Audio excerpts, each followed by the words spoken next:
Watt goes on to make the very reasonable point that one of the most useful ways of judging the founder of a religion is the gospel principle of by their fruits you shall know them. And he says, if we apply this principle, then the Christian appreciation of the prophet has to be a positive one.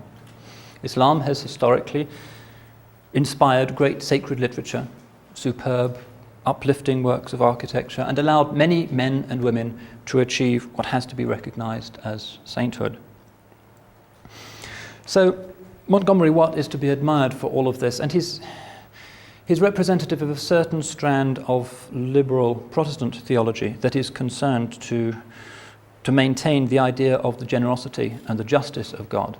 In previous generations, it was possible for Christian thinkers to say, because the Muslims are such a demonic bunch of fornicators and devil worshippers and so forth, they're going to go to hell. But nowadays Western theologians are recognizing that there is much of moral and spiritual value in Islam. Hence, the idea that those people are all going to go to hell and that they are following the Antichrist is no longer sustainable. So it's more or less an inevitable product of improved information. On the Catholic side, things have been more cautious but more systematic, as perhaps one would expect.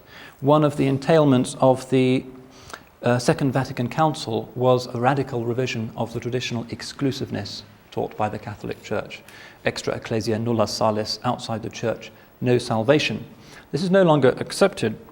And a papal encyclical called Nostra Aetate, which came in the aftermath of the Second Vatican Council, said explicitly that Muslims, like Christians, can hope for salvation.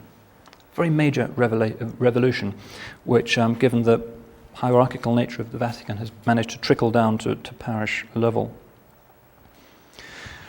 What about the Muslim side? Well, in a sense, Islam has less to amend here, because the traditional polemic against Christianity in Islam was less sharp than the Christian polemic against Islam. Islam has not reciprocated Christianity's attacks on its founder.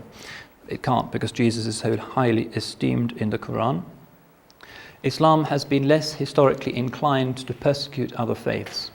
So medieval Muslim cities like Cairo or Damascus or Cordoba were full not just of Muslims but also flourishing Christian communities and Jewish communities.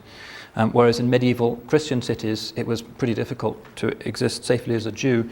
To exist as a Muslim or anything else was formally impossible.